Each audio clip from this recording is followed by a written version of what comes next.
Hey, what's going on? Welcome to another podcast. My guest this time is Jeff Swarthout, who runs the Facebook group Psychedelics and Philosophy. It's a pretty big group. It's got like 200,000 people in it, including a lot of the people that I've interviewed on this podcast, actually, and myself. I've been a member of that group for a while. And it's just like a cool resource for people wanting to check out more content or more ideas and discussions about these subjects. All sorts of stuff there posted every day. So pretty cool resource. I definitely recommend checking that out. In this podcast particularly, Jeff and I get into, he's pretty interested in the subconscious aspect of sort of consciousness in the mind and how psychedelics can affect that. So we talk a bit about the subconscious mind and things like that. All sorts of stuff, really. I would definitely suggest keeping a notepad out for this one. Jeff likes to drop a lot of names, just kind of giving credit when we're talking about certain people's different ideas. And a lot of the names I didn't know. So I would definitely, suggest just being ready to write a few names down and if you want to research further into some of these things that we talk about. That's it, man. Thanks to Jeff. I appreciate you taking the time talking to me. And thanks for listening. It's about love, not cash. Stealing money from the poor's a bit rash. Line your pockets, fill your tanks with your rockets. Look at it, we just can't stop it. Loving your neighbour with bombs is wrong. Loving your neighbour with bombs is wrong. Just don't become late. That's the only rule. Loving your neighbour with bombs is wrong. Loving your neighbour with bombs is wrong. All been going on way too long.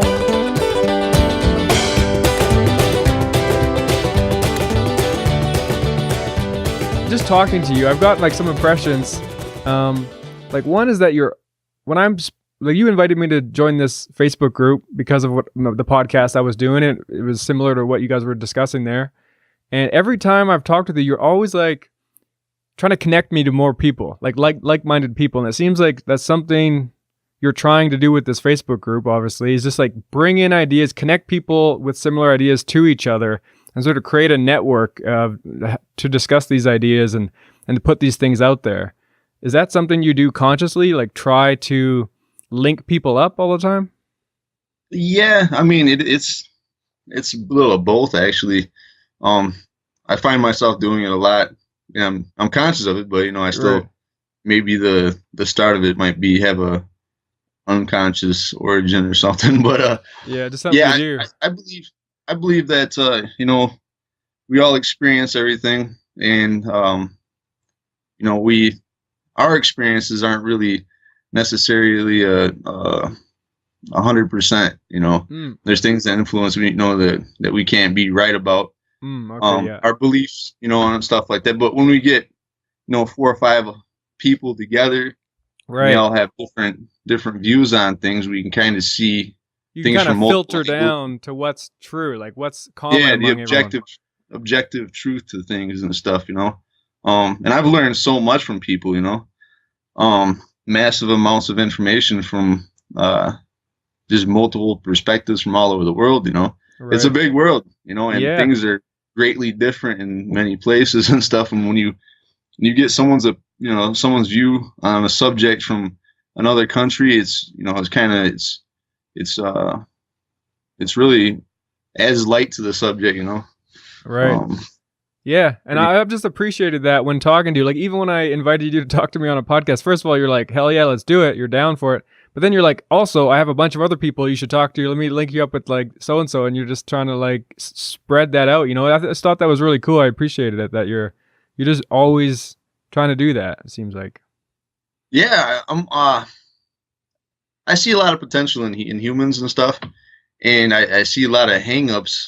And I just think that we could be so much more. I just don't see humans as being these dumb apes or something like that we sometimes act like. But I see that we could be. We have a lot of potential, and I think that when we come together or something and we kind of talk about subjects, and we can actually progress, in society. I have some thoughts about like just communicate, like what it is to communicate, like doing this podcast, just being able to discuss ideas back and forth. Sometimes like I'm coming in not knowing, I have my ideas of what I think we're talking about, but then once I discuss it with someone, it becomes something else, or I learn something just through discussion, and maybe both sides aren't even sure, but by having that back and forth, you can you learn things through doing that.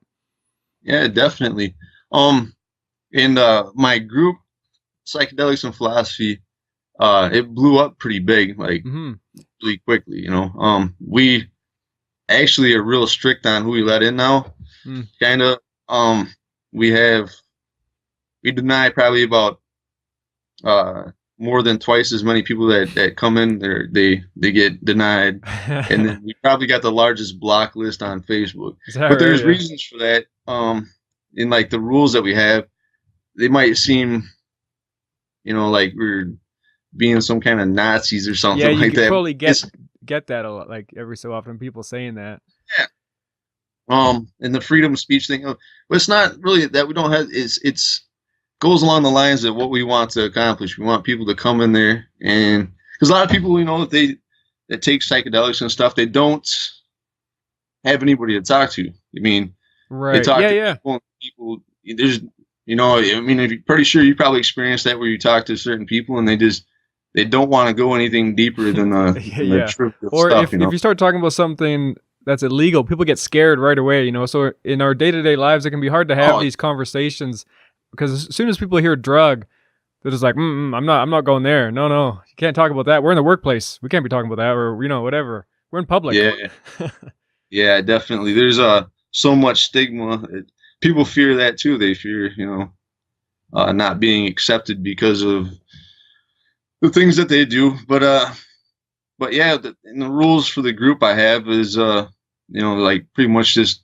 Be nice to one another, if you're talking, respect everybody's opinion, Yeah, and with a group like on Facebook, it's easy if you get a whole bunch of, I don't want to use any bad words. They're just like immature people or people who are new or, young people that want to post a lot of stuff, or it can get Facebook too is such a stream of consciousness kind of flow to it that if you get a whole bunch of posts that are just like people asking dumb questions that have been asked before, or stuff like that, it can just kind of lower the conversation level in the group, right? So I think it seems like you're aware of that and trying to promote just talking about things that are new, encouraging people to search for stuff that's already been discussed and stuff like that.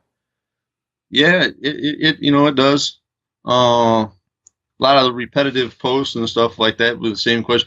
Everybody's pretty much got comes down to the same questions over and over and over again. Yeah. I've noticed that a lot. But a lot of these questions are there's no answers to them really. I mean, that's why they come up again, because you can keep going back. Yeah. But yeah, I've noticed a lot of the people I've interviewed have ended up joining your group. I think I've seen posts from Kalindi. Maybe like James Jesso was in there. I forget. There's been a few people though that I've talked to that are in the group too. Yeah, there's some interesting people in there. Straussman was in there for a little bit. And when he left, that's kind of like when we were like, all right, maybe we should stop letting these goofy posts and but yeah, there's all kinds of people in there. There's doctors, people who are studying various things in there. There's actual philosophers in there. Right. Yeah, that's why it's cool. And there's a lot of common people, and it's just I see a lot more people that observe things. They don't comment or nothing like that, but they're just watching, Right. Yeah. I do most of that. I'm not a huge commenter on any of the stuff I'm on social media, but I like to just read other people's stuff, take it in. Yeah. You can get a bunch from that, though. I mean, just looking through it, like I said, you can also learn a lot about the psychedelic community, too. Yeah, where people are at and what kind of ideas are being discussed and thought about, and for sure. And things have changed over the few years, too. I feel like sort of a lot of this information has spread now. Now there's a lot of things that were kind of like new ideas are now kind of common knowledge in this community anyway. Like people are sort of learning all these ideas, these memes that are spreading, and even the lower level questions, say, that people have, or the introductory questions, or they still have like this level of knowledge that people didn't have like 10 years ago or something. Yeah, it's an interesting time. Like back in the 60s and 70s when psychedelics like first really exploded, right? There was not really that much place for them to go, communication was kind of limited. groups of people. Somebody had a good idea, like say they had an idea about life or something like the sun or something like, right, you know, and they said that they seen something that led them to believe that maybe the sun influenced evolution or something, and they, you know, they had a book or something that had like the spectrum of light, and they said, well, that's a code or something, you know, and so this little idea turned into like this little kind of group cult type deal. Right. And then it had followers from that, and then it didn't go anywhere, you know. Right. But nowadays we have the internet, and so this second wave of psychedelics that's is popping up now. I mean, it's pretty safe to say it's popping up. I mean, it's getting talked about everywhere, you know. Yeah. But now we have the internet, access to unlimited information, and then we can discuss it with everybody from across the world. So it's a really interesting time now, because no longer are we stuck in that dead end way.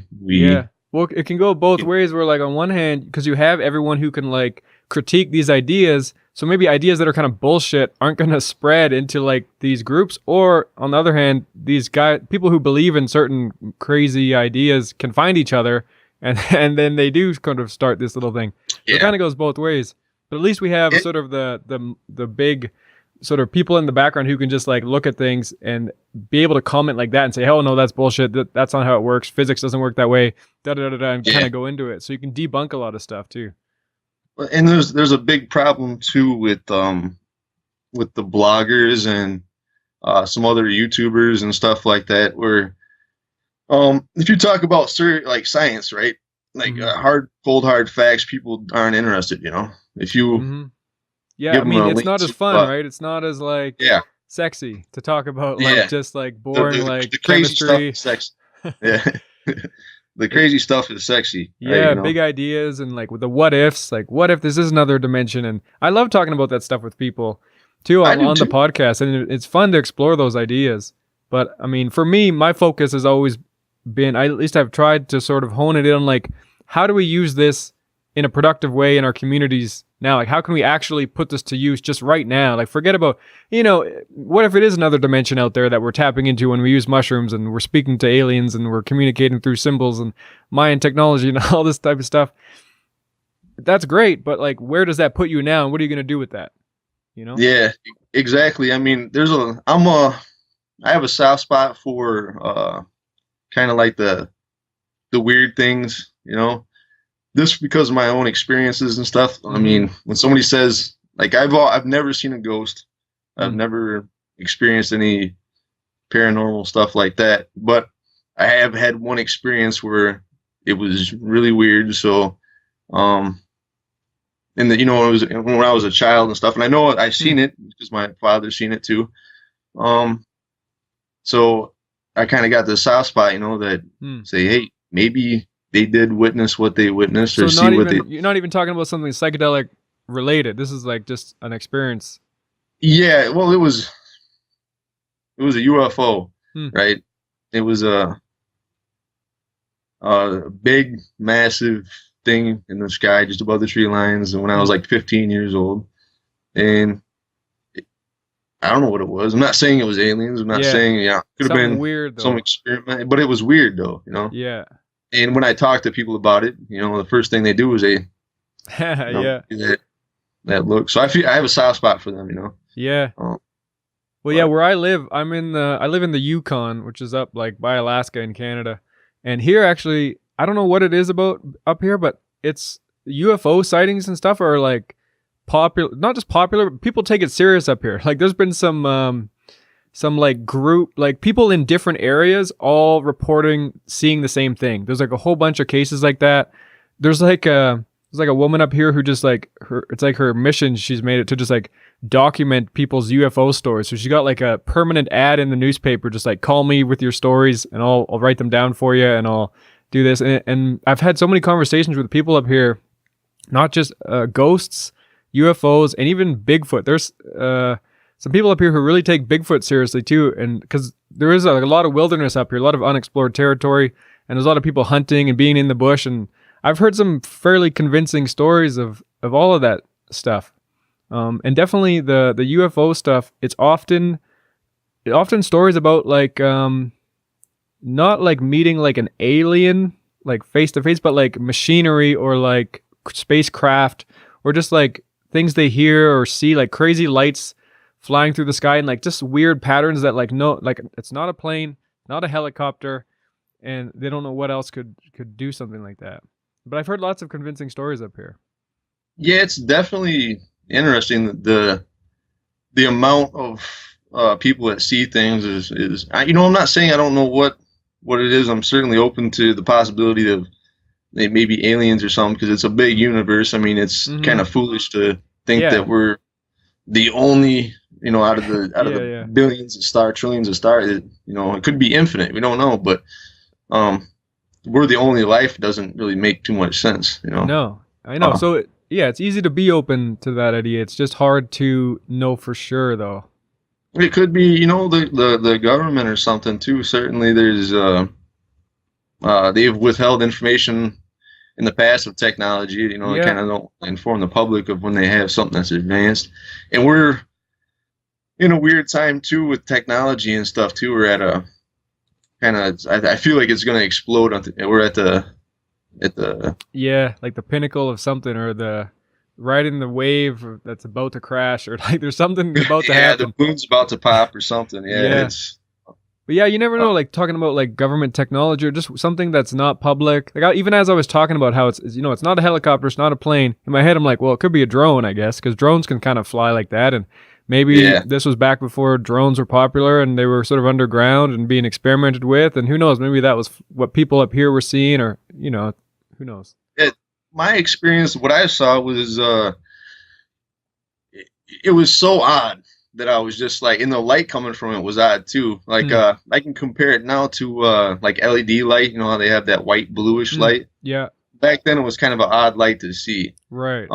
And then, the other lights with it were kind of more common or something, but that light at the bottom, the bluish white, was kind of odd. And the size of it was really odd too. And it was just above the tree lines. It was probably, might have even been touching a couple trees or something, but it was just so low, kind of close, that it was just so odd that there's nothing I can really think that it would be, except for maybe a blimp. But then again, blimps make noise, you know. They're kind of, and it didn't really look like a blimp either. I mean, it was the only thing I could really think that it would be. So you had this experience, and so that, like, what, like you're kind of saying it's made you more open now. So when you hear things, you sort of have that in the back of your mind where somehow you got to find a way to try to explain that one day. Like, so you're looking at maybe different stories or psychedelic things and saying, maybe could it have something to do with this or that, or could it fit into someone's sort of theory about, you know, DMT in the brain? I guess you could say it just makes me more open to listen to people, you know, and then try to, you know, like listen to someone's opinion on something like that. But, you know, it doesn't, I don't have to believe them, you know what I'm saying? But it makes me more open to listen to them, you know, because, like, you know. Right. Yeah, because we can't explain everything. No, you can't. Certainly not. And especially with the more and more I find out about, like, consciousness and how we perceive reality and all this kind of stuff, you really go to some crazy places when you talk that the new information, like how when we perceive something, you know, and I mean, it's really weird stuff, you know. Like, there's a TED talk by Neil Seth or something, I think his name is, something where he talks about how we hallucinate our reality. Like, it's just how we perceive reality. And then there's how we predict the future and stuff, you know. Okay, see little patterns that are, and like subconsciously we're always sort of like expecting little, like, certain things to go down a certain way. Or like, and perceiving, like, I've heard it said, I don't, like, I'm not really good at the science of all this stuff, but just how our eyes, say, are trained to take in a really specific amount of light and a type of light, and that there's actually way more light out there that we're not experiencing whatsoever, that we're just taking in a very small amount, and that creates our reality, is what we perceive. Yeah. There's actually, I think it's some kind of prawn or shrimp or something, pistol shrimp or something. But anyways, it had its spectrum of what it can observe is just like way up there, infrared, all that kind of stuff. Oh, and really? it's so drastically different from ours that they even communicate in a hidden language, so to speak, because Really? they can see these things. It's pretty crazy, but it makes you think about what other animals and stuff like that, how they perceive and reality and stuff. It's pretty interesting. Yeah, I mean, I would say going back to what you said just a minute ago is like one of the biggest revelations or epiphanies I came to the first times I tried mushrooms. It was just that the fact that it was possible for a mushroom to be ingested and then to change my whole reality, like change everything I'm interpreting in a different way, that just showed me that it's not as solid as I thought it was, and that I don't know everything, and there's a lot that I can't explain. I can't explain how it does that and how I go back to seeing things normally right afterward. And just that alone, so that's that feeling alone, that idea that we can't explain everything yet. And there is a kind of a magic out there. I mean, I like the word magic, that there's just something else there. There's more going on around us we're not aware of. And that alone leaves you open. You know, if you have that as your base, you can be open to a lot of new ideas. Yeah, definitely. And the whole magic thing is, I like to think of magic as a result without understanding the cause. You're right. You know, it's the mystery behind all this, the whole subject, like mushrooms and stuff, and it's just the matter mind argument. You know, it's Whitehead. He talks a lot about the subject, kind of like you ever heard of like pantheism and on all that different subjects, and like how the qualia of certain objects, like not objects but like plants and the sentience and all that kind of stuff goes into talking. It's really interesting things, and Peter Worsted Hughes. Have you ever heard of him? No, he's a philosopher. And okay, I would suggest looking at, because he's like the guy on the subject of psychedelics and philosophy. He's got a lot written about it, and he goes and he talks about it because he knows the connection from back in the day, like Plato and Nietzsche, and all these guys that use altered states to kind of like figure out, like, discuss reality and stuff. Because really, when it comes down to it, you need contrast. On something. Yeah, I see. So if you're talking about consciousness, then you have to also kind of incorporate altered states of consciousness. Yeah, that's a really good point. In order to really like analyze something, you got to remove yourself from it maybe first, or like have a way to differentiate between different reality or different perceptions of things, for sure. Yeah, that reminds me of there was like a coach. What's his name? Bang Ludwig. He's a UFC coach, and one thing he would talk about doing is he would look at footage of fighters that say like his fighter is going to go up against, and he'd be analyzing footage of this fighter they're going to fight. And he'd say he'd analyze it a few times sober, and then he'd smoke marijuana, and then look at the footage again and see what came up that was different, and how he could like incorporate different perspectives into like just figuring someone out and figuring out their movements and habits. But yeah, just and that's basically what I think is sort of the main benefit of psychedelics, at least for me, is being able to step away from my everyday bullshit consciousness of just like the grind, just like the day-to-day do this, then do this, then do this, just like get away from that for a second, look at things from a different perspective, and then go back in and sort of steer my ship in a little bit of a different direction or something. Yeah, definitely. Yeah, I see that. I think that psychedelics are really good at that. I mean, I'm also kind of interested in the whole subconscious, communication. I believe that when we take psychedelics and stuff, we get a greater access to our subconscious. Right. And our subconscious is a pretty useful tool. I mean, it's like 95% or more of our brain activity. It's actually amazing. Yeah, everything you've ever experienced in your whole entire life, whether you're awake or you're sleeping, is being recorded by your subconscious. We're kind of like in this movie, as Chalmers had talked about. If you ever listen to one of his talks, we're like in this movie and stuff, and it's constantly being recorded. Only in this movie we can smell, we can taste, touch, feel pain. But we have this subjective experience, but it's all being recorded too, and they don't understand why we're not like more like machines. Like we do a function. We have this. Well, we very this much weird, are. If you look at it from that perspective, we are like machines too. we are, and it's crazy though, man. When you get into it, because there's so much potential. When you start accessing, when you understand certain things and stuff, and I'm kind of like exploring this idea a little bit more and kind of looking into it. But when you have greater access to the subconscious and stuff, certainly there's people, photographic memory, right, just different the way that they can use that, right. But I believe the fact that psychedelics exists even. Yeah. Psychedelics, I believe that we can learn a lot about ourselves, and we might be able to use that, for learning more and all this other kind of stuff too. Yeah, well, I know like a lot of life seems to boil down to habits. Like we're really, and subconsciously we just kind of develop habits and we just do things over and over, and it becomes easier as we do them, and then that just becomes how we live or how we do things because it's easy. Our muscle memory has gotten used to certain things. Like just the other day, one of my jobs is I work with I have two jobs. I work with people who are really at risk for like say drug addiction and things like that.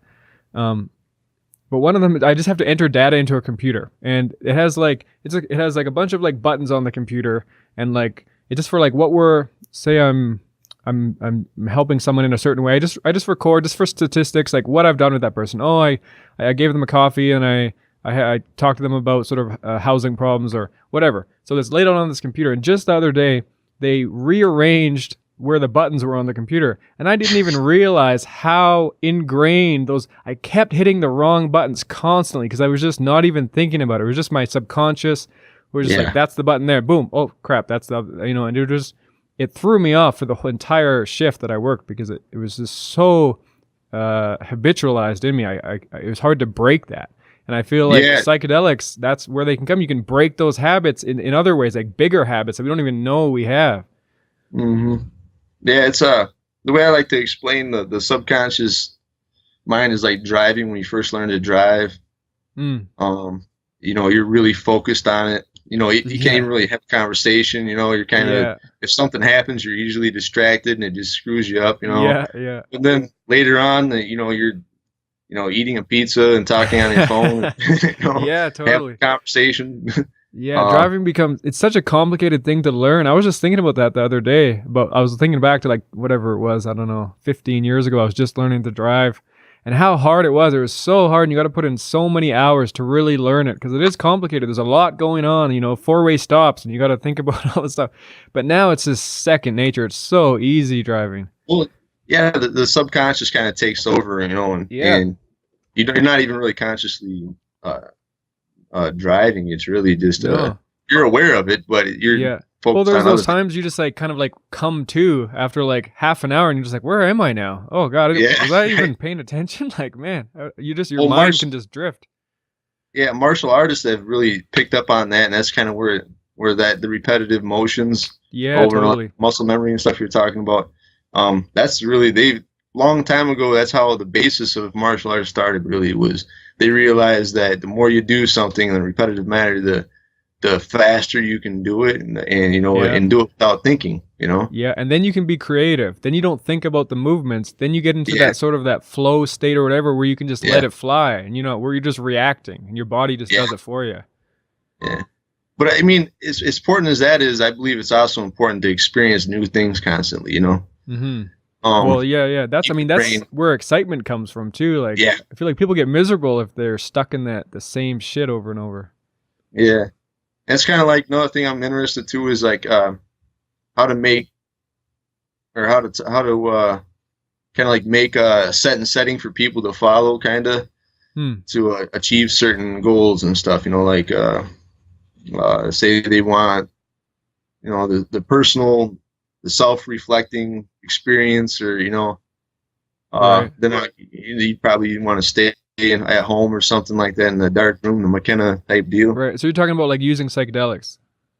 Yeah. Right.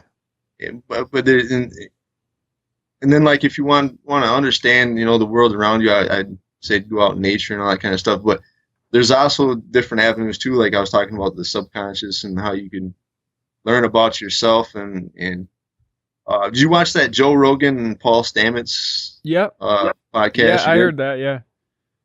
You watched the part where he said that, at the end where he was talking about how he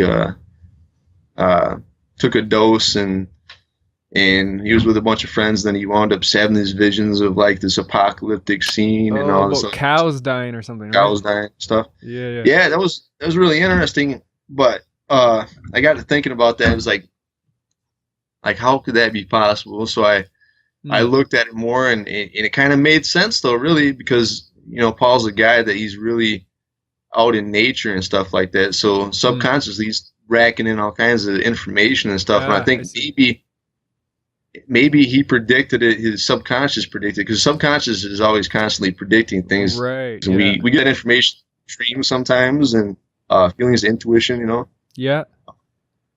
But I was thinking about that, and I was like, man, that could potentially be useful, if we could somehow understand that better. And tap into that intuition or whatever. Yeah. Because it's processing massive amounts of information, right?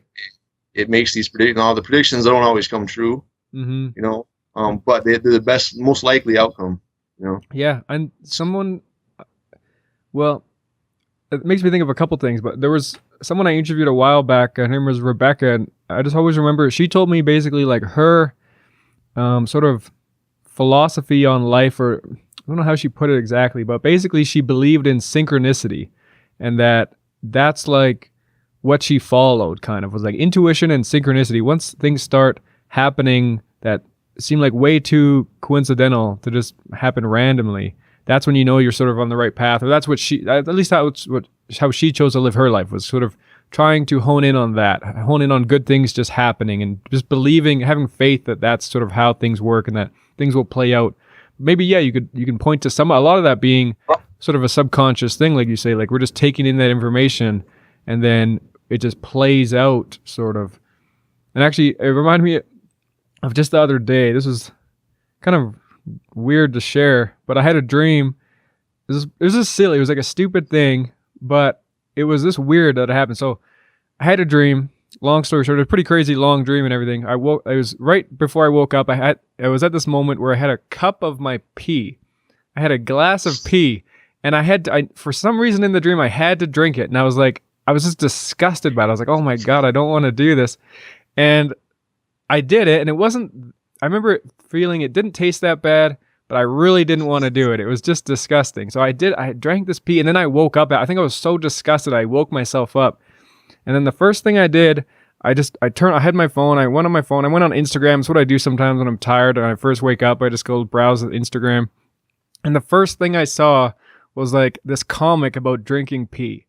And it was just the weirdest thing. I couldn't, it was just, it's not like I don't dream about drinking pee, but that's the first time I've ever dreamed that before. And then I wake up and the first thing I see is about drinking pee. And it was just the weirdest, stupidest thing. But it just kind of like, for the rest of the day, I just thought, man, that's weird. Like, why? Like, how does that happen? Well, there's some wild theories on that that are pretty interesting, and they, like chronesthesia. You ever heard about that? Mental time travel. Say that word again. Chronesthesia, I think it's called. Chronesthesia. Okay. Yeah, chronesthesia. I can't remember exactly who coined the term or came up with it, or whatever, but it's mental time travel, and it doesn't really, that term in particular doesn't really say like future events. It's more like the past ability to recall memories and saying like how the brain functions in that way. But there's some wild theories going off there about like how the time might not exist, kind of in the brain. It's fun to talk about. Certainly they've made a couple of movies off that topic, but it's pretty neat. But yeah, there's things out there that I can't explain. They're either really strange coincidences or like synchronicity, that kind of stuff. It's an interesting topic, and I try to be open to that, and then still keep the logical fallacies of how we think and stuff in mind too. And at the end of the day, it's like something like that happens. Okay, so I there's this weird synchronicity about drinking pee. But what does that mean to me? I mean, What does nothing do really. for It doesn't really change my day. It just makes me kind of have a smile on my face. Really, that's about it. Yeah, I see that. I think it's good to recognize that kind of stuff, but at the same time to not build your whole life around it. Yeah, You know? yeah, not get caught up. I mean, that's what I believe in a lot of the psychedelic talk. That's what, I mean, from when I started this podcast, I knew my biggest battle basically was going to be not being a hippie. Like just not being like someone with their head in the clouds. If I'm going to talk about this like openly in my community, talk about it in a way that I want to be respected as I talk about this, not just, you know, I knew I had to talk about it in a way that was real and like really ground myself in what is real and not just talk about all these big crazy ideas, because you can get lost in that. You can just go too far down the rabbit hole, I think. Yeah, I mean, there's people that a big question that's brought up is like, can psychedelics break people free of indoctrination and religious beliefs and stuff like that? And I don't think that the substance actually does that. I think that the substance can do that, in the sense that some people, I was surprised to learn that there's a lot of Muslims that are into psychedelics, but they're really into their faith, you know. And right. Christians too, they get into this kind of like pseudo Christianity. I don't know what you call it, about, you know, Jesus was a mushroom and all this. Yeah, I've heard lots of that.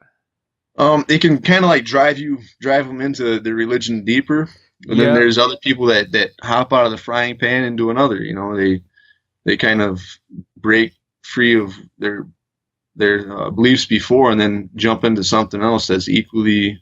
Yeah. Well, yeah. Like, there's like that ayahuasca church that's Christian based. I can't even remember the name now, but yeah, Brazil, I think, or it's also in the U.S. somewhere as well. Yeah. Well, it's the same thing in Oaxaca in Mexico. That little mushroom culture they got is really Christian. But it's you know, it's interesting to talk about that kind of stuff. Like, I don't really try not to get into religion and stuff because belief is a touchy subject, you know. Yeah, for sure. We do talk about it in my group, but like I said, we got rules as far as, because when you talk about something like that's a belief, right? It triggers the same neurochemistry as a physical danger, you know. Same neurochemical. Like you're threatened. Yeah, like you're threatened and stuff. So that, I mean, obviously you're not in the best mind state to discuss anything after you get a flood of those neurochemicals, you know, kind of like, it's all rational thinking right out the window. And so in order to stop that, you got to like there's a way to talk to people about that kind of stuff, but you really got to tiptoe around the idea that, you know, that they're not in the right mindset, you know, state to, if you challenge them like that, you know. It's kind of like a landmine, you know. You gotta tread carefully, you know. Yeah, you're walking on eggshells. I think often I've had lots of talks with people, not even, and I haven't even. It's not necessarily even to do with psychedelics at all, but I bring in a lot of what I've learned from psychedelics. And I like just recently I had a really good talk with someone, a woman who is very Christian, and for her, like it like helped her a lot. It helped. She got out of a lot of really destructive behavior in her life, and she found, and she, you know, she just is like 100% believe it, like talks about being like, how do you say it? Like the possessed, I don't know if it's possessed, but it has the Holy Ghost inside of her and just feels like this power through it. And as she's talking about this stuff, I can totally relate to it through my perspective, how I sort of, envision my spiritual, I guess, place or whatever. And just like lessons say that I've learned through like mushroom use. I've learned certain things of how to treat other people or how to be a good person in the world and stuff like that. And she's talking about the same thing. She's talking about the same stuff. So for me, I just talk about the ideas behind it. I don't necessarily even talk about that I learned anything from mushrooms or that this certain practices or whatever. I think a lot of the time we're talking about the same stuff. It's just that people put a lot of stories behind their, you know, certain things, and they get caught up maybe in the stories. It's really subjective, you know. All trips and stuff are, even though there's similar things that are what you believe prior to going into it, really affects the outcome of what you'll experience, you know. Right. Yeah. There's you talk about, like, look at in the mushroom culture and as far as cultivation and stuff, if you go on there. Many people believe that the same species, cubensis, Mm-hmm. they have different varieties, kind of like a marketing deal, and those, and most of them are diehard believers that each one has a different experience, Oh, I see. Like the different, say different, whatever is in these different mushrooms actually contributes to like a totally different thing, or. Yeah, like which ones are more visual, or which ones are more for like deeper thoughts and stuff like that. Right. And a lot of people will just argue up and down saying, like, no, I know they are. I know it because I do it all the time, I've experienced it all the time, but they don't realize that it's because they believe. It's the same exact chemicals in the mushrooms and stuff that they're doing it, but the different experiences from what they believe going into it, Yeah. If I tell you I'm giving you MDMA, right, and it's in a pill form, but I'm really giving you mushrooms and stuff, you're likely to have MDA, a euphoric trip maybe or something, It's probably gonna at the very least just change the experience. Maybe you won't. Yeah. Maybe halfway through you'll be like, you know what, this feels like fucking mushrooms to me. I don't think he gave me MDMA. But still, at the beginning, probably you're gonna be, in a different mindset for sure, and that'll affect it. Well, the power of belief. That Lisa or Dr. Lisa Ranky or something. She's on TED Talks anyway. It's about the ability to heal, using our mind to heal. Right. Yeah. It goes into the placebo effect, and she's got a couple good stories on there. Like one was these 3 daughters, and when they were born, the midwife was saying that they were all gonna die. One at like 16, one at 18, one at 21, or something like that. Anyways, they all wound up dying. Really weird. No way. And the last one, she went to the hospital on her like 21st birthday or something, and she wound up like having a heart attack or something and dying at the hospital. It was crazy. Wow. But it's just the power of the mind. And then she talked about too, like cancer. This guy had big old growths of cancer, like tumors or something. He heard about this drug and was begging his doctor. The doctor gave him the drug. Tumors went away like that, And then he found out that the drug didn't work, and it came back. And so the doctor was like, that's really weird, So he gave him a placebo, and it went away again, And it's just this, like 1/3 of all medicine they say is placebo, But it's this power that we have, and and I think that there might be some correlation that we can get with psychedelics and using that too. I mean, I think that might be something to look into. There's so much potential, but it seems like they release something in us that allows us to be a little more free in our thinking. And if you think about that, if they really do help us be more free in our thoughts, and that our thoughts do have this power to change our physical bodies, to heal ourselves, it's really amazing. And it's that's one of the reasons it's really a total shame, and like it's really ridiculous that these things are illegal the way they are, because this potential is there, it seems like, for some pretty amazing results, amazing things. Well, it's and I'm kind of on a tiptoe subject on the shamanism thing,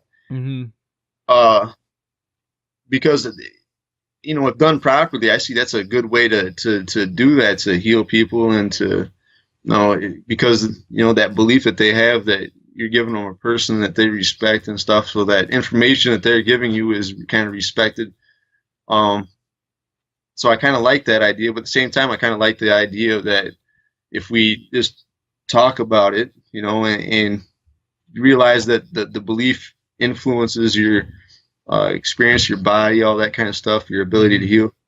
I think that consciously, even though we're aware of that, we can still manipulate that somehow, Right. I think we could really look into that and figure out how to tap into that potential. That might be an interesting way to go about something too. Yeah. I know, like I think the way to do, in my mind, and I've been playing with this for a long time, trying to figure out what's the best way to use these things, looking at a whole bunch of different practices with them. It seems like probably, and it's hard to say for sure, because you can't really say, but in my mind, if you're going to do this stuff, probably one of the best things you can do is try to be as open and have as little sort of restrictions as possible, as far as like, just like, oh, you got to wear this certain outfit when you do them, or you got to do the certain chant when you do them, or it's really important that we sit in this specific circle when we do them, or things like that. It's like that stuff can be used to set a certain mood, but that doesn't mean it's like the fucking be all end all way to use them. Yeah. Like that's what people get caught up in, I think. Yeah, it's well, like I say, I talk about ayahuasca. Like this is when you're going and you're experiencing it. Like the setting you're going down there with is you're going to someplace new. There's new sights, new sounds. So that's like you're pretty much, you know, setting yourself up for a good experience because all that alone, neurochemistry, you know. Yeah. And then you're having an instructor, you know, and you look at him in a certain way, and that influences it too. Yeah. You know, so I can see how that would work, you know, in the good experience you can probably get for it. But you can also do the same thing with mushrooms, I feel, you know, and do that yourself by simply priming your experiences, like going for a walk in nature, right? For instance, when you're going for a walk in nature and you're looking around at stuff, it's good for your brain. You're getting good neurochemicals out of it. Sound of birds and stuff kind of relaxes you. Yeah, you know, right. It's rid of anxiety and stuff. And I think that if you're aware of that kind of stuff and you look into it, you know, look into the research behind it, you can kind of like, you know, create your own little experience that official, you know, custom made experience. Yeah, you can create that yourself. Set up. Well, yeah, a couple things you said before too. I've just been reminding me of the last podcast I released, which was with Shauna Holm. This was like a year ago. And she talked about one thing she said was like, you know, I'm not going to remember word for word, but if you do something, say twice, it's a coincidence. But if you do something 3 times, it's oh god, I don't even remember, a ceremony or something. But just that you, like, by setting your intention, or it shows your intent. It shows that you're like doing this purposefully with intent to get an outcome. You're not just doing it whimsically. You're not just taking mushrooms and saying, okay, see what fucking happens. I'll go for a walk, go to the store, do whatever. They're like, no, you're gonna do this for a reason. Maybe you are going to, like, you know, walk around a circle 3 times. And that doesn't mean you have to do that every time, but it means you're showing, say, the universe your intention in that moment. In this moment, I'm taking this serious. I'm doing this with respect. I don't know what it is, and I don't even know what I'm respecting even, but I'm going to respect it right now, and that's what I'm going to do. And you sort of lay that out there, and you get in that mindset. It puts you in that place where you can get something meaningful out of it because you're putting meaning into it, kind of. Yeah, I see that a lot. You know, a lot of times too. I think that like from my own heritage and stuff, I see that, like, the ancient cultures, I see psychedelics as being a big part of that, and it's not talked about. You know, that information seems to be either forgotten or destroyed altogether. I mean, I'm certainly maybe purposefully too. Who knows? It could be, but you know, and it's interesting too. You know, because if you look at medicine man or the shaman or whatever culture, you know, whatever person that is doing the ceremonies or stuff, they're getting results, and I think they realized a long time ago that, you know, if you do this whole setting thing and give somebody this experience that you know, what they believe kind of like heals them, or maybe they just realize it on results or something. Right. But yeah, if it works, it works for sure. Yeah. And I think that was a big, powerful tool back in the day.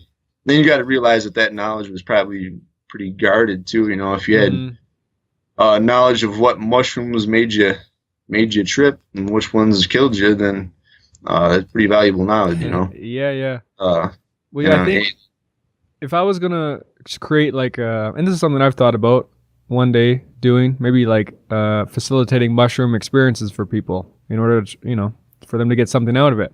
And not everyone is going to have this mindset where they want to research mushrooms and research shamanism and find out what's going to be some people, you know, they don't have time. They just want you to, like, set it up for them, tell them what they got to do, and they're just going to do it.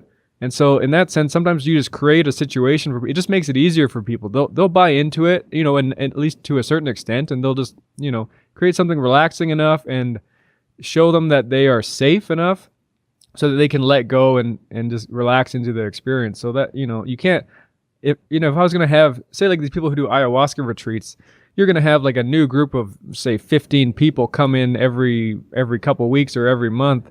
you're not going to be like, okay, guys, what do all of you want to do? How should we set up this ceremony? And you can't just do that every time. You got to have some structure too, right? It can't be all loosey goosey.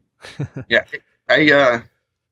I can imagine, that, it's gotta be useful. You gotta do that, you have to kind of, paint the picture for people, to kind of influence their, certainly you can't go in there and you got to try to stay away from the bad experiences. What can drive people into the dark spots and stuff. And I'm not saying that the dark spots aren't beneficial, because I know a lot of people that say that they've benefited from some bad trips and stuff. And I have in a way too. And like I say, sometimes you got to go to a dark place to notice the light. It's it's not always fun. But I think that for people that are going in there with the intention of curing depression, or not curing depression, but treating depression, or something related in that area, then you should probably get them up with a good setting, and at least early on, like if they're just trying this out for the first times, especially, you don't want to start them out with send them down to the underworld or whatever the hell happens. Yeah, definitely. I see that, like people taking large doses of mushrooms, and I've done it, and I can say that around 7 grams is where I'm just not. Some people probably be like, "Oh, that's nothing," but for me, it is. 3 for me is really. I'm not sure. Maybe I'm just really sensitive to them or whatever. But 3 for me is like I'm an alien after that. I totally feel like I'm in a different world. I look at grass and it looks like tentacles. I look at plants and they're nothing but geometric patterns on a stick or something. It's just so weird to me. And then anything more than that, it's just I got to be in a real safe place. I'm not. Yeah. Yeah, for sure. I got to hug a tree or something. But that's one of the. If I were to look at sort of the main things I've learned from even using things like mushrooms, it's that you kind of got to learn to trust your own experience, and that you start comparing what you're doing to what other people are doing. It's it's just not the way. It's not the way to feel good. It's not the way to set yourself right. You got to really work on your own shit. And if that means, because everyone's going to react differently to drugs, for sure, for whatever reason it is, with neurochemistry or psychology or whatever's going on in your life, you're going to react differently to shit than other people are. Like someone like Kalindi, I talking about doing these super high doses. People don't. You don't need to do that. You don't have to. I couldn't do that, man. He's in a totally different mindset, right? He's trying to do something.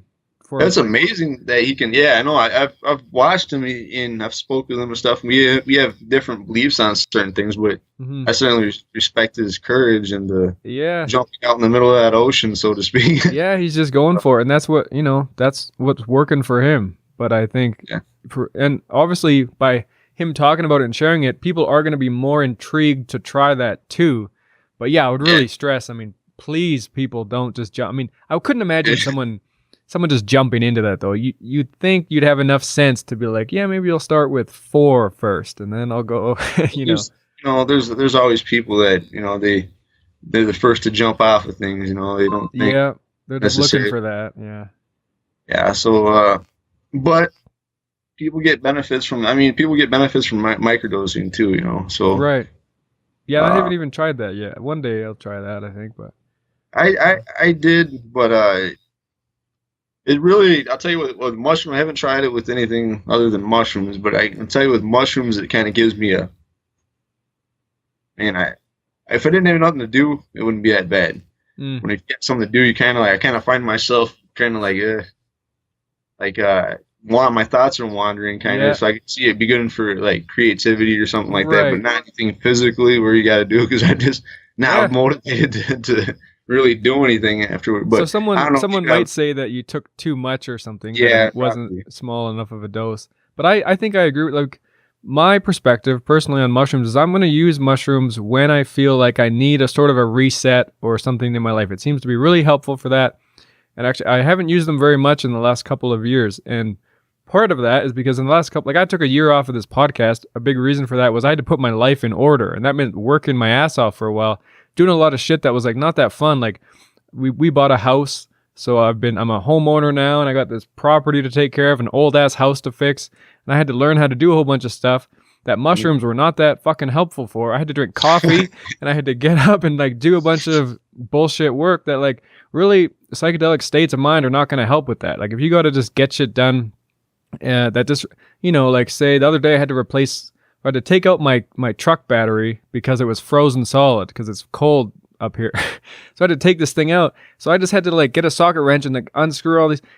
Mushrooms are not going to be helpful for that. I just need to get that shit done as fast as possible and concentrate and, Yeah, definitely. When it comes to doing like doing things, I would say they're not the thing, but thinking about things, yes. Maybe if you wanted to write a book or you wanted to make a movie or something. This is well known. I mean, look at all the movies that have been inspired, psychedelic experiences and stuff. And certainly, I mean, anybody who's taken mushrooms or acid or any kind of psychedelic or something knows that stuff you see is a lot better than any movie you'll ever, totally. You'll ever watch.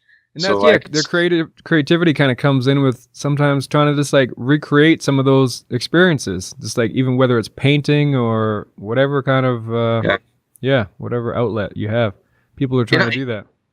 And I can see, like in philosophy, I can see how that would be real helpful too. Certainly, Plato kind of hinted that at the effectiveness at thinking. For people of that nature that like to think about certain things.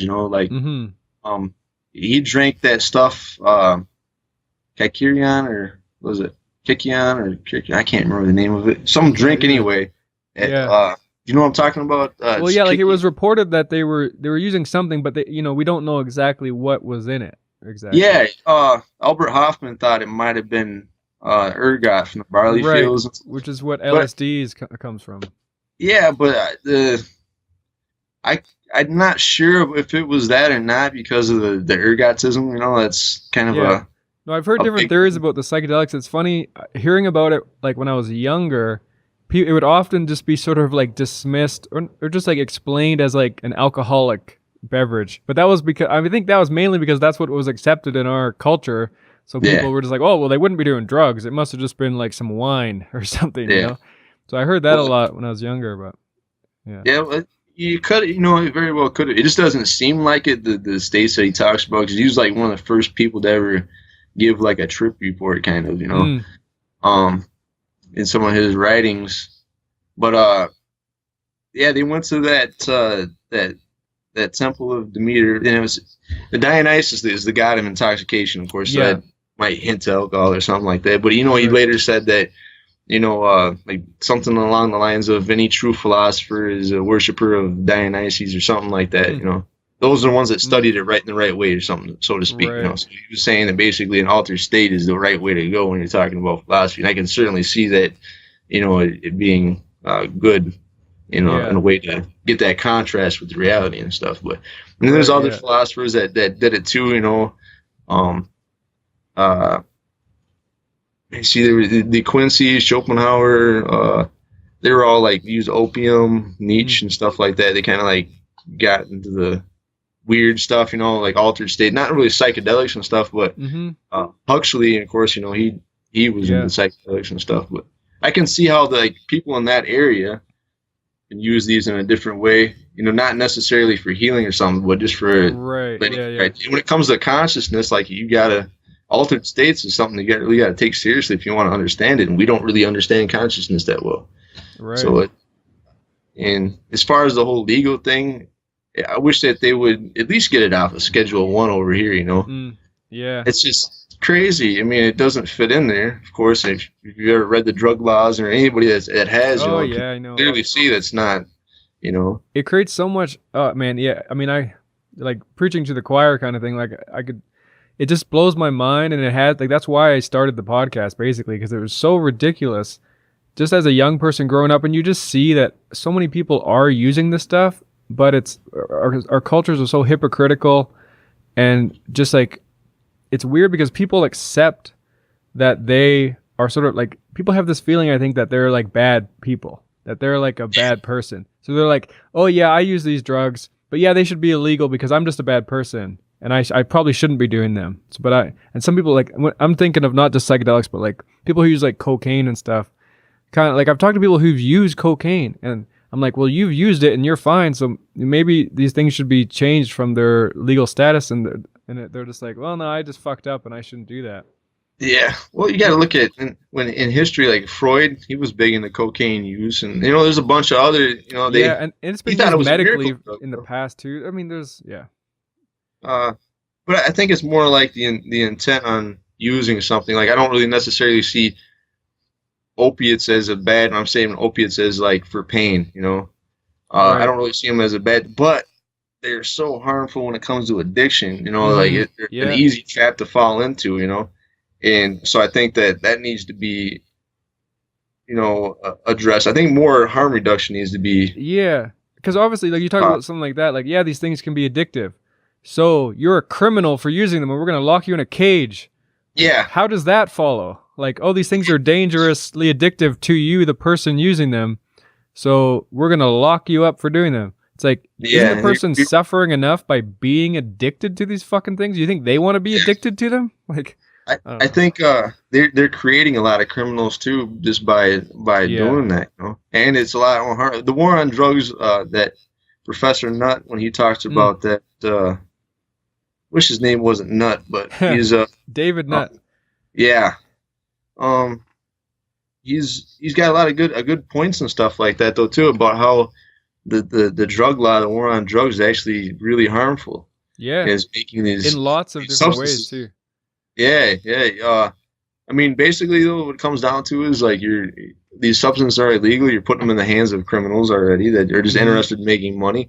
Yeah. The cartels and all that kind of stuff you create because of that, market. And if there's anything that you can use as an example, it would be the prohibition of alcohol back in the day. Yeah, Look it's what so happened clear. with that. Yeah. It's crystal clear right there, and that's what's happening now. But the only thing is, I mean, even sometimes alcohol was dangerous back then because of the way that they made it, and it caused blindness and stuff. But like with drugs now, like heroin and stuff, it's really dangerous, not just because it's heroin, it's addicting and stuff, but because it's handled through all these people, and they put all who knows what into it, Yeah, look at like the fentanyl thing going on. I don't know if that's going on where you are, but where I live, it's pretty bad. It's bad all over, man. And I don't understand how. I mean, how in the heck is all this stuff getting in here in the first place? I mean, it's a $1 trillion industry. I'm pretty sure. Yeah. Guarantee some level of, I mean, whether it's government or what, has their hands in some of this for sure, because it's crazy. This is what blows my mind is like, do you know how easy it is to get drugs right now? It's like, if you look at like your community, or look, like I think about my community, like you think about the people who are on drugs and using hardcore drugs, like talking about like meth, heroin, whatever. These are people, I mean, stereotypically, and they're not the only ones using it, but look at like a homeless population. Think about the population of homeless people, right? Do these people have much power in their community? They don't have a home. They got no fucking money. Their social circles are other homeless people and like social workers.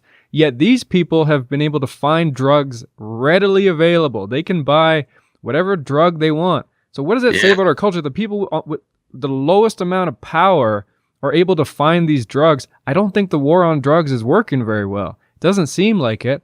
I mean, no. Yeah, it's not, in some. Man, and it's crazy because I remember when I was in school, it was a lot easier to get your hands on some pills or something than it was to like mushrooms or anything like that. Something that's not as, in like high schools and stuff, there's pills going around a lot. A lot of people are selling pills. And that's a big thing too, like how they, doctors will prescribe something for pain and then they get addicted to it, and then they, this addiction to pills for a while, and then eventually can't find any more pills, and then, it's just a trap like that. Some people fall into it that way. Yeah, a lot of people. I know a lot of people who've fallen in like that, a back injury or something, and then they get on whatever OxyContin or something like that. Yeah. It's crazy, man. Yeah, so that's all like beyond this. Like at this point, we're not even talking about psychedelics and how they can be beneficial for people. No. We're talking about the harm to our communities by having these things illegal, having like giving power to drug gangs. People who are willing to be criminals in a community are able to make a ton of money because we're making them the only ones able to sell this stuff. Yeah, I just think that we do a lot of backwards things as a society and stuff, and it's depressing sometimes when you look at it, because you're just like, wake up, people. I mean, really wake, you know. Yeah, it is. It's tough to just see it, to just see how. Yeah. Go ahead. How do you get somebody to realize this though? How do you got to talk about it, kind of. So, but really, I think that if we change the laws slowly by, like California, what's that guy's name? Anyways, he's Kevin Saunders, I think his name is. He's trying to legalize mushrooms or something. Oh yeah, I've heard about that. He went on Fox News and stuff, and I was kind of like, I watched it, and I was like, man, this is gonna be bad. Even before I even heard the whole thing, it's kind of like how they attributed, like, they showed a couple of guys and interviewed them in the beginning, prior to kind of like set the stage for, and they weren't exactly the model citizens they had talking about it. Yeah. They're so framing kind of set the stage to it. Yeah, and then but I like the guy, that Kevin Saunders. I respect what he's doing and stuff, but I just really wish that he would have hit him with some cold hard facts and the studies and stuff, and like how like neurogenesis from mushrooms, and maybe talked about the recent study with the interview of showing that people that take mushrooms are less likely to reoffend. Yeah. You know what my favorite thing to do is, when I'm in that conversation, when I'm talking to someone who believes that drugs should remain illegal the way they are, I mean, my favorite way to do it is to just talk about it personally, and just like, it's easier in person, right? You look someone in the eye and you say, so you're saying that you should be able to tell me what I can do. So you're saying, so you would tell me I can't use mushrooms. Well, who are you? Like, do you have any experience with mushrooms? Oh, you don't. Well, I do. I have like 15 years of experience with them. So let me tell you about how I use them, and then you can tell me what you're gonna lock me in a cage, or like, oh, you're not gonna do it personally, but you're gonna tell some other guy to do it. You're gonna tell a police officer he should lock me in a cage. Well, guess what? I'm gonna fight you now, because who are you? You can't tell me that. You don't know me. It's like I get to that point, and I think when you get to that point, people aren't. All of a sudden, it's personal, and all of a sudden it's not like some random kid. Like, they can set up this storyline where it's like, oh, the kids are doing it and it's dangerous and blah blah blah. No, I'm not a kid, motherfucker. I'm right here. I'm doing it. What are you gonna do? Like, I like to go there, because when you go there, people are a lot less willing to have these big ideas about locking people up and stuff. Yeah, I mean, it's ridiculous too, because if you look at the definition of drug, and then you look at all these other, I mean, pretty much everything is a drug. Anything that affects your chemistry and stuff, like sugar is a drug, and it has harmful effects. I mean, if you eat too much sugar, you can get disease. It has beneficial effects too. And it affects the same. Like sugar affects the same neuroreceptors as like hard drugs, like cocaine and stuff. So, it's really odd. I don't know. Yeah, we got to change that. Like, just the way people look at it, right? Frame it in that different way. Just that we do use drugs all the time. And it's okay. We all do it. We use drugs. Coffee. Yeah, and there's certain things. I don't think all drugs are bad. Like I said, it's just certain when they make them into certain things, or when they're used in a certain way. That's when the intent, and then of what it is. But or I don't know. Not having intent, just using stuff. Willy nilly, I suppose. Yeah, and that's in psychedelics you see a lot of people that use them just they're escapist. They want to. Yeah. That seems fun. Like the slippery slope with the psychedelics. The dark side is kind of that. You can escape the world and just go into this other world. Yeah, it is. And I think that a lot of them, though, wind up finding out the hard way that when you start using that without it, like an intent or something like that, sometimes you can get one of those bad experiences that'll just, it's kind of like,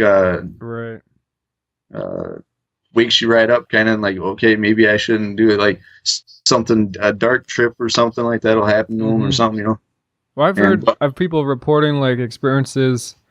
It might have, there's been people like, I can't remember who now, but talking about, I think they were talking about ayahuasca, and they were saying like I kept going back and doing ayahuasca, and then I had one experience where like literally in the trip, like, and I think they were talking about it. They had the framework of like Mother Ayahuasca. They were like, Mother Ayahuasca was talking to me, and she said, "Go away. You've been doing this too much. You got to go do what I taught you already. I taught you some shit. Now get out there and do it. What are you doing back here?" Yeah. And people have experienced that. And I remember like Graham Hancock, who's been on Joe Rogan's podcast a lot, talking about how that's when he got the message during an ayahuasca thing to stop smoking marijuana. I think that he was smoking marijuana way too much, just abusing it, and it wasn't helpful. And that after an ayahuasca experience, he quit marijuana for like, I forget, like a long time, a decade or something. Yeah. My opinion on that is what I kind of think of what it is that's you telling yourself that, right? Your subconscious mind manifesting in these entities or something that creates this way of communicating to you, saying, "Hey, right, knock it off, man, quit it," Yeah, and you know that already deep down somewhere. The subconscious mind is so weird. It's like it's like a whole nother person at times. It's the real kind of way, the real true you. And it kind of guides you in life, like the soul, maybe. I don't know. The higher self or something. Yeah, it's crazy. But I think that a lot of these things in the trip, and I can kind of see that too in my own experiences from the trips and stuff. The things that I've thought about or experienced during a trip, and then looking at the events that I was, in before that, I can kind of see it, how it. So, I mean, if you're planning for a meaningful experience, you might even want to think about in the last couple of weeks, what I'm saying, where you have an experience or something too. But I kind of see it happening like that. I kind of see it like these entities or something like that, maybe possibly being in the inner self. That and more, I've been thinking that too. I actually just used mushrooms for the first time after about a year and a half, maybe 2 years. I just maybe 2 weeks ago, and I took a really small. I think I took about 2 grams. I didn't have a scale, so I kept it light just in case. So I just took a little bit, and that was the conclusion. Afterward, I kept thinking about that. I just thought, I don't know if I'm going to any dimension. I think it seems like it's just bringing out sort of myself a bit. I'm just like talking to myself. I'm kind of like have a conversation with myself. Kind of, just playing little stories that, things like that. Well, the weird thing that I often do, if a lot of times when I take mushrooms or something, of course I go out in the woods or something, but the occasions where I took them at home, I like to look in the mirror at the beginning, right? Yeah. And I can always tell when I'm about ready to go somewhere when I look in the mirror and it feels like something else is looking at me through the mirror. It's weird, really weird feeling. I felt that too, yeah. Yeah, it's really weird, and I think that's the subconscious kind of, maybe that part of the brain is kind of like gets active and is kind of experiencing things with you in real time. Right. I don't know, it's weird. It's just, like you said, we're talking about earlier, it's weird that a substance like that can have such a crazy effect on you, the way you perceive reality. It's it's pretty powerful, yeah. And like the mushroom, for me, and I haven't had that many experiences with psychedelics, so it's not like I'm someone to talk from a wealth of experience. I basically just use mushrooms mostly, and then I tried ayahuasca once in Peru. I went and did the whole thing. But I definitely feel like mushrooms for me really, they just work for me. I don't really feel like I need to branch out. I'd like to one day try like peyote and stuff like that. It all sounds really interesting, but I'm also not like desperate to do it. I feel like mushrooms, they work really well. And if you listen to someone like Kalindi, or like Paul Stamets too, really gets you going on mushrooms. Like that guy will inspire you when it comes to mushrooms. But Kalindi too just talks about how he thinks they're like the most ancient of all of these psychedelics, that they're like the root. Like the other ones have branched out from it, because, or at least for talking about like DMT and psilocybin, because they're chemically related, they're very similar. But he thinks like mushrooms seem to be older than plants, at least. They are. And Paul Stamets, he's really good. He talks about this too. I've met him. I went to one of his talks at Ferris State. Oh, cool. And he's I sent him some photos of a fruiting body of chaga. I'm really into mushrooms. It's not just trippy ones, but they're active. Right. all of them edible and, kind of like medicinal. I kind of like, I'm just fascinated by them, the uses for them, There's so many uses for them. There's such that's one thing when you start learning about nature, and which I've always been fascinated with even since I was a little kid. But when you start exploring the relationships found in nature, it's just crazy. It's a magical. Yeah. That you just never. And when you're tripping or something like that, and you kind of feel like you connect with it for a minute, that is nuts, man. I'm telling you, it's just right. You don't really see. I mean, you kind of see what you feel, like plants or something like. It's hard to explain. It's just they seem so alien, but yet they seem so familiar, and it's crazy. It's almost like you're communicating with them, but just how it's all set up it blows my mind. Just that, like, all of the patterns and cycles that nature goes through, and how everything's just connected in that, like, death rebirth cycle. And mushrooms are a part of that, like, sort of often they're like the decomposers of stuff. They help break things down, and then like that feedback loop. I don't know what you call it, like the composting and stuff. Yeah, they're and a lot of them are kind of they survive off catastrophe, So So That's if something happens, they're the ones that come back and fix it, Just like Chernobyl, like they have a mushroom there that sucks all the radiation out from the area and then condenses it into the fruit, So instead of the whole place being contaminated, it's slowly pulling all this radiation into one spot, into the fruiting body, and then putting it in that area. So it's kind of cleaning it up. Same thing with like oil contamination. They've have uses for some mushrooms. They'll suck that up and change that. There's so many uses for them. It's crazy, and it's crazy that we're not using them too. Building materials, like making stuff out of them, make leather out of them, decomposed plastic, all kinds of stuff. They're basically the answers for a lot of things. Yeah, it's amazing. Paul Stamets definitely got me thinking about a lot of that. He's, like I said, he's inspiring in that way, because he talks about I get the impression he doesn't even really want to talk about the psychedelic mushrooms as much, because that gets so overplayed. I think he really wants to promote the other mushrooms and like what they can do for the body, for people, but also the environment and our biome and everything. It's he's I see it. He gets kind of annoyed. There's a lot of people. First thing I'll go up to him and be like, "Hey." Yeah, he probably gets that so much. Yeah, I mean, but that's what got him interested in mycology. If you ever it got him into.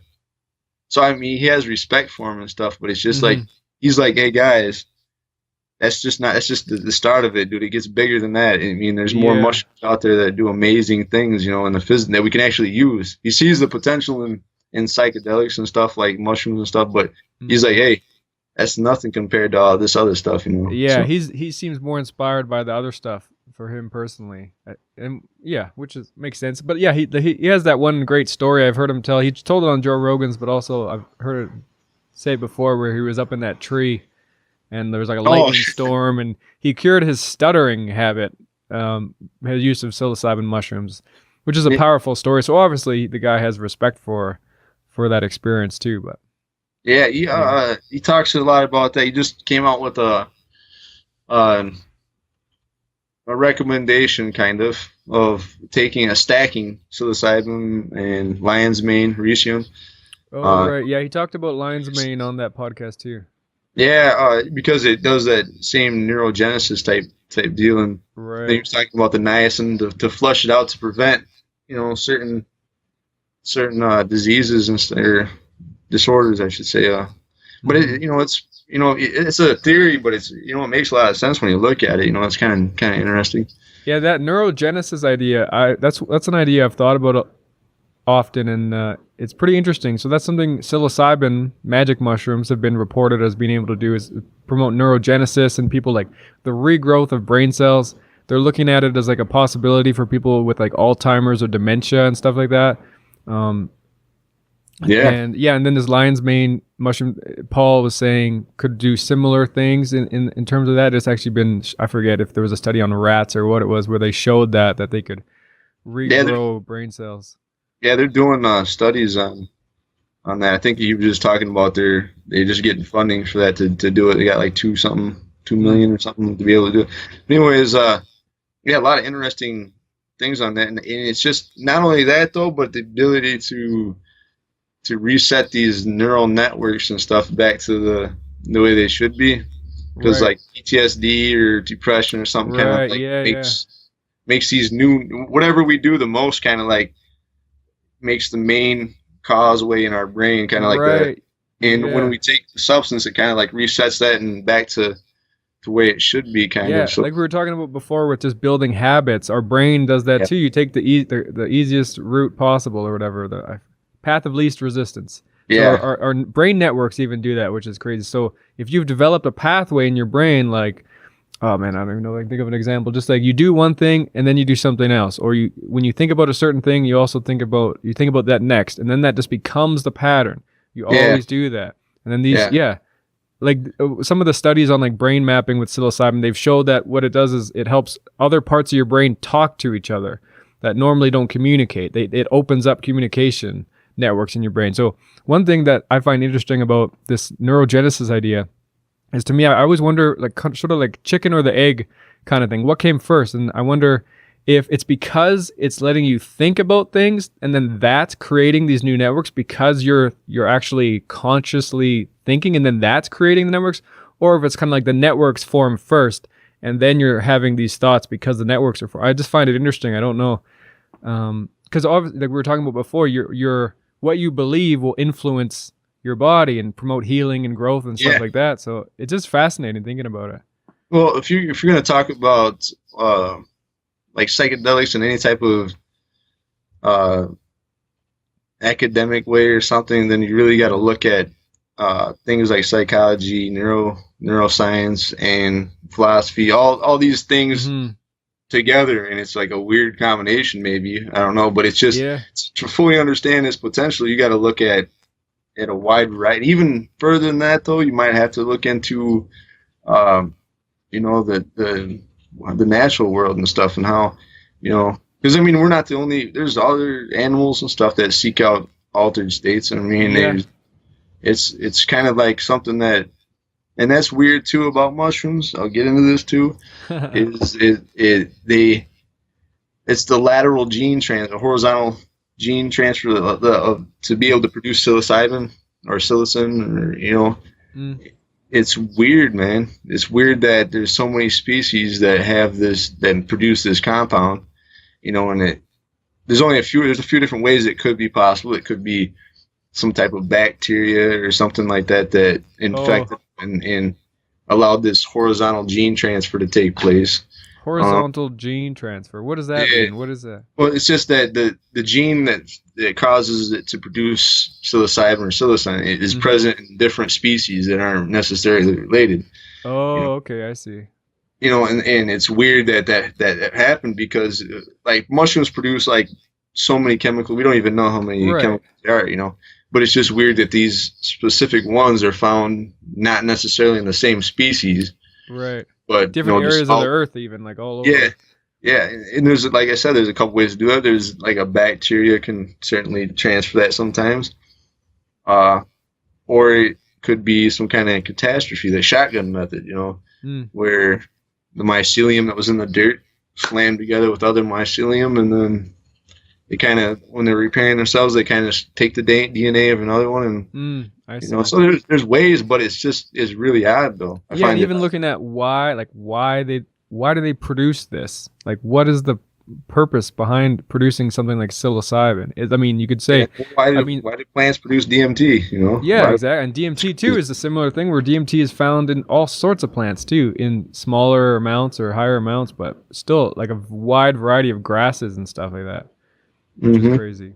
But it's just I know I sound nuts saying it, but it just seems like there's some kind of this intelligence to nature, so to speak, you know. Whether it's consciously intelligent, I don't know, but it just seems, it's pretty amazing, though, that the stuff that goes on. Even though, I mean, even in your own body, your microbiome and stuff, like, you are not just you. You are, there's more of other things than there is of you, really. I mean, it's just, that's right. it's crazy. There's like trillions of organisms that live on you, you know, you're part of that. And then they help you, you know, you have your own relationship. And then places you visit, like when you go out in nature, you're picking up stuff. And it's just weird, man. It's just a really weird thing to think about. One of the last posts I was reading on your Facebook group was someone, I forget, they just posed the question like, what if the Earth is conscious or something like that? Yeah. It's just like, and it's one of those, I think it's like one of those ideas you kind of come to maybe early on, like even just like smoking weed. It's something that comes up as like our bodies are made up of all these little things and we're consciously controlling it. Then maybe we are just white blood cells on this Earth organism and blah, blah, blah. And like, you know, you can kind of extrapolate. It's fun to think about, but there's problems you run into on certain aspects of that. But there's like Whitehead, if you look into his philosophy and stuff, where he kind of talks about the different things having certain levels of qualia, and how our consciousness might not be just us. Things might have consciousness like as a whole, you know what I'm saying? Or there might be a field of consciousness, like we might exist in this field of consciousness. You know? Yeah. That's I think that's really possible for sure. That is it kind of like the idea that, you know, we're not exactly producing our consciousness, but we're more like antennas or receptors. Yeah, like something like, and there's thoughts about that too, about how when you take a psychedelic, it might interrupt this signal, this conscious field or something like that, so you experience a different so reality, like tinfoil hats, right? Like DMT, or for instance, I've heard to say like DMT, like it cuts off the you, and then you go back to this consciousness or something like it. Because if you ever tried DMT, or like smokable form of DMT, it's just a really weird experience, right? It's I wouldn't say it's like mushrooms or anything. Ayahuasca, I've never been to Peru, but I've made my own home brew. Oh yeah.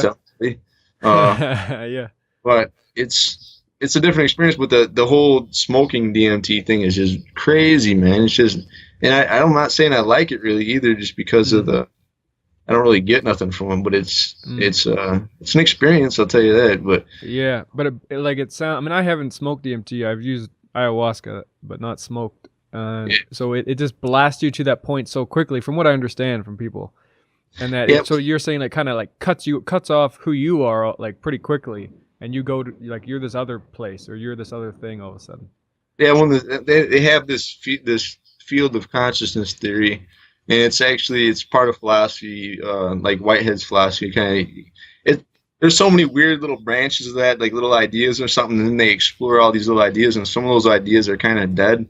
But now that they're starting to understand like how we perceive reality and stuff, then it's kind of becoming it's kind of rising back up. They're kind of looking at this.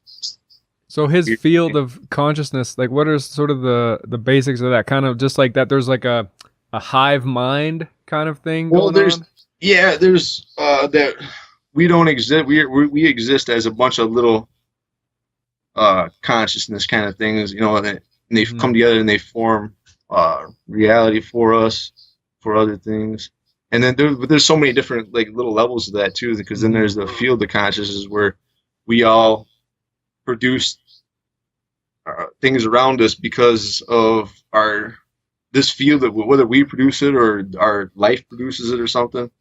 And it's really weird like that.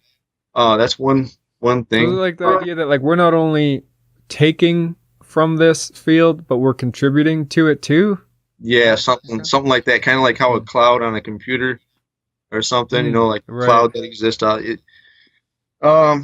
That's interesting, and I never really would have put any kind of thought into it, except for then they got that global consciousness program at Princeton. You ever heard of that? Oh no. Really weird shit, man. Really weird shit. What's that about? They take random number generators and they put them all over the world, and they started noticing that consciousness or the human experience, kind of like what goes on in humans, influence the randomness in these generators, right? Really? Yeah, it's really weird. It's worth looking up into and stuff, and it's kind of like when I first heard about it, I was kind of like, what the heck, you know? Yeah. I didn't really pay too much attention about it. Then I heard it again, but I heard it was going in Princeton, and I was like, well, Princeton's an Ivy League school. Some respect there. There's got to be something to it then. So I looked into it, and yeah, it's pretty much that they don't understand why really. It's just that they're getting data that suggests that when you get humans together and they focus on something, it causes this random number generator to So I mean, is it it's sort of are they intentionally like forming groups of people like in the room with this generator and having them like pray or like meditate or something? They've done that. They've done pretty much any way you can think of. They've brought it out to a busy street, you know, and then you know, and then it doesn't really do anything. Then they've brought it to by a shaman where he had like a little prayer circle or something like that, and it changed. It's just like kind of like when we focus on something with an emotion behind it, and it causes this normal walk of randomness to spike.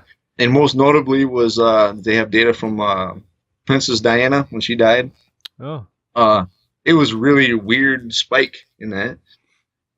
Then 9/11, it was another weird. It's just any of these major events where people are focused on a certain thing, it causes this.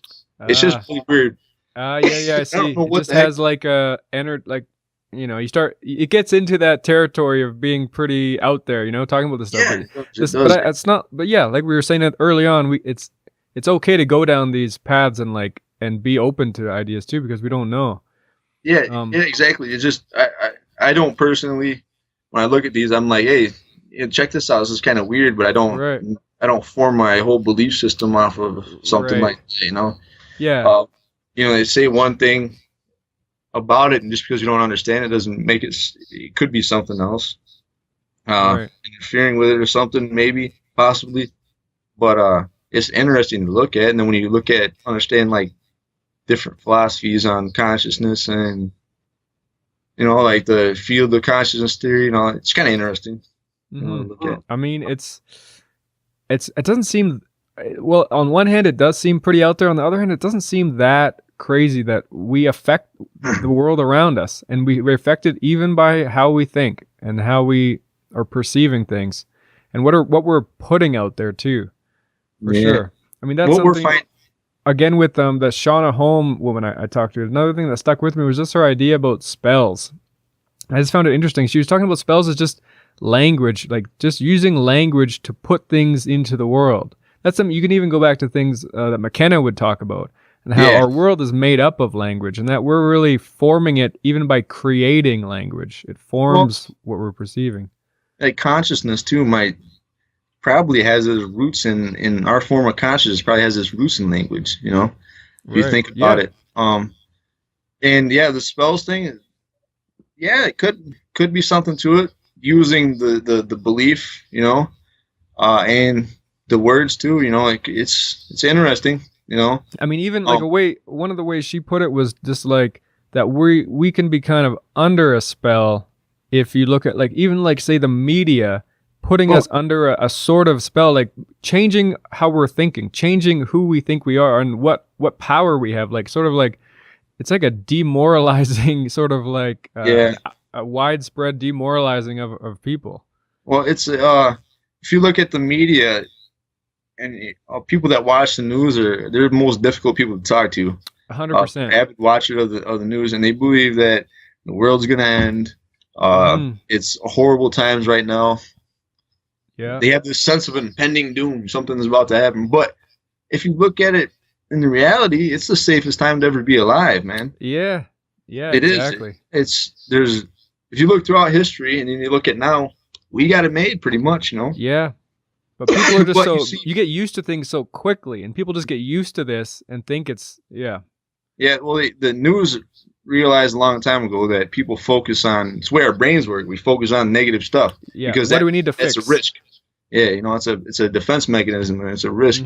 So when they show negative stuff, they get more views and stuff. So it's kind of like this loop system, like I was talking about the blogs and stuff on Facebook, how the catchy titles and all that kind of stuff.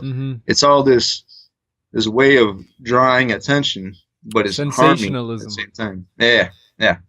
Yeah. Well, even like I'm up in Canada, so when Trump was being elected, when it was looking like Trump was going to win the election, it was even up here, right? People are like kind of freaking out. And, you know, it's kind of like, there was a lot of talk of like, oh, this is terrible, you know, blah, blah, blah. And for me, I was like, I really try to distance myself from politics. I really feel like it's probably more entertainment at this point, like more just same thing, sensationalism than it, you know. Anyway, like I told like my girlfriend, because she was going down some roads with some of this thinking, and I was just like, listen, probably like we live way up in Canada. Likely, whether Trump is elected or Obama is elected or whoever the hell is elected, it's not going to change our day-to-day life fucking at all. Like, we're probably not even going to notice a difference a year from now. Because, I mean, now it might be different in the States, obviously. Maybe it's going to affect more things actually in your day-to-day life. But often, we get caught up in, like, the things that are happening in the news as if it's happening right now to us in our lives. But it's not actually. You're still working the same job, hanging out with the same friends, smoking the same pot, watching the same TV shows, doing the same shit. And it's like, if you get caught up in all that, you're not even focusing on what's real, really. Yeah, I'm not too big on nationalism. I'm not too big on religion. Just because they're not your ideas, man. It's just that's fed to you where you're born at. You know, you're on this rock floating through space. Yeah. But then you're born, you believe that you're better, or you're what you think is more true than anybody else, just because it's been fed to you. You know. Yeah, those are all paths. And it's crazy, man. It's crazy to think that if we didn't have, I mean, at the same time, though, I recognize that, like Terence McKenna said, culture is not your friend, right? Right. Yeah. And I agree with that, right? But at the same time, I see the beauty in culture, you know? Yeah. Because it's good to have different perspectives on things. That's how we learn, you know, true stuff. This is something I've thought about too, because I think in my younger years, and not even that long ago, but as I was coming up, I had a lot of like sort of fuck the system mentality, like a lot of Rage Against the Machine. Let's change all this shit. It's bullshit. It's hypocritical. And I was like, really. And when I would see like a riot break out in the street or something, I was like, fuck yeah, let's do this. But now I got to a point where, and it was actually, I think Jordan Peterson, who I really like listening to. He gave me some of this stuff to think about too. Is that actually our culture and society too is actually really awesome as well, and we don't want to just tear it all down if we can help it. It would be good to steer it in a different direction and change things, but the fact that I can go to a restaurant and buy food is pretty sweet. I like that. I want to have that. The fact that I do have a police person I can call to come if some shit goes down in my neighborhood, that's good. I want that. I don't want to go into chaos. And that's another thing I've been thinking about a lot of my life is chaos and order. And I think for me when I ended doing my podcast my life was fairly chaotic, and I was going broke. A lot of shit was going on, and I needed to just like put my life in order. So I took that year off to just sort of put things in order a bit and get myself to a balanced sort of level. Just another thing that Jordan Peterson talks about a lot that I like. Yeah, definitely. I've listened to him a few times. I agree with some of his stuff, you know. He gets a lot of negative attention and stuff because of his yes, but I don't know. Everybody does though, really, you know. So I like where he comes from. Like part of what he does is analyze. Like he's a professor of I think religious studies, but also has worked as a psychologist or something.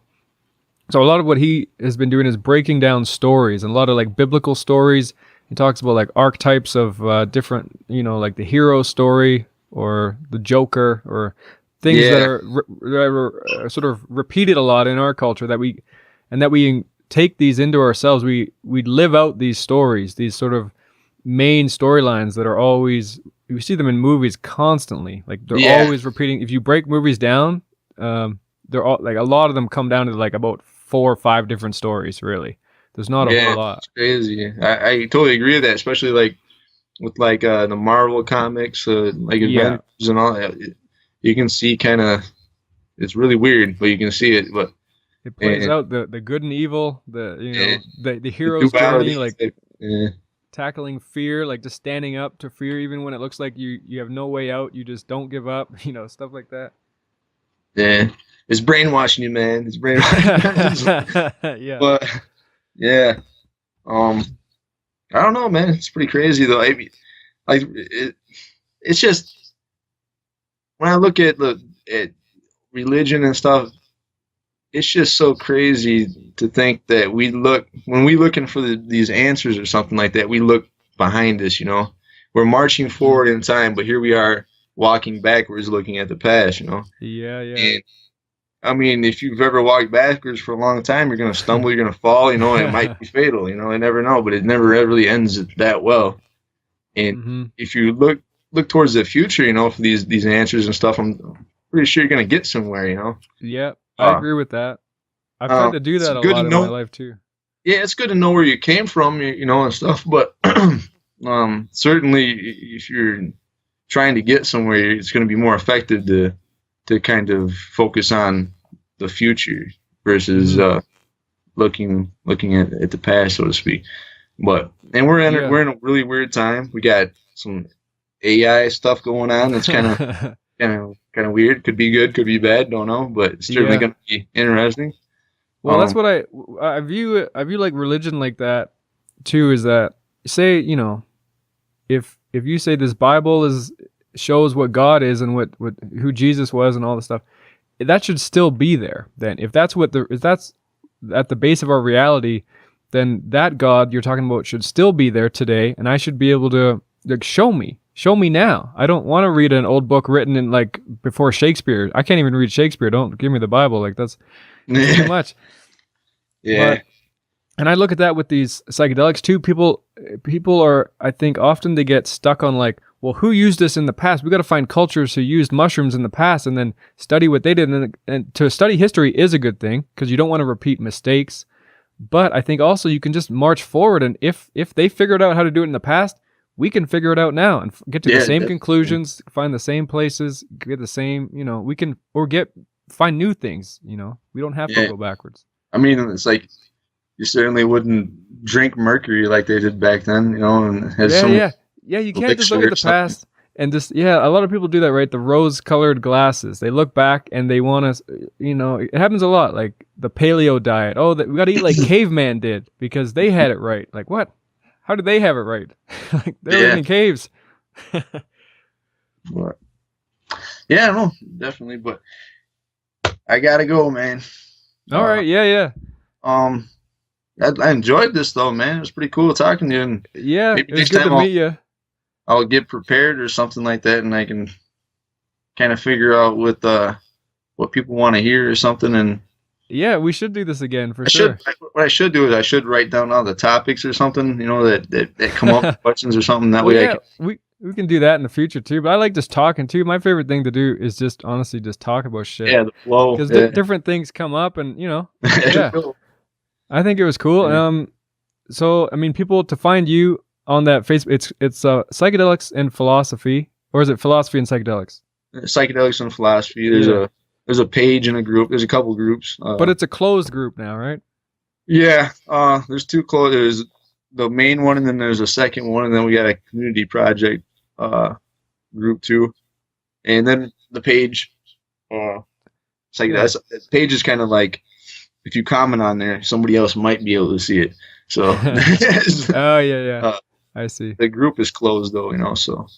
Right. Well, if people want to discuss some more of the stuff or just learn more, I think it's a great resource just for people to find more ideas and like-minded people, and Yeah, definitely. If you find yourself kind of like in a position where you can't talk to anybody about anything because they don't want to talk about nothing deeper than than the Kardashians or something, then you'll find somebody on there that'll argue with you about something probably. Definitely that. All right, cool. Well, thanks, Jeff. I appreciate you talking to me. This was a lot of fun. Yeah, thanks, man. Thanks for having me on.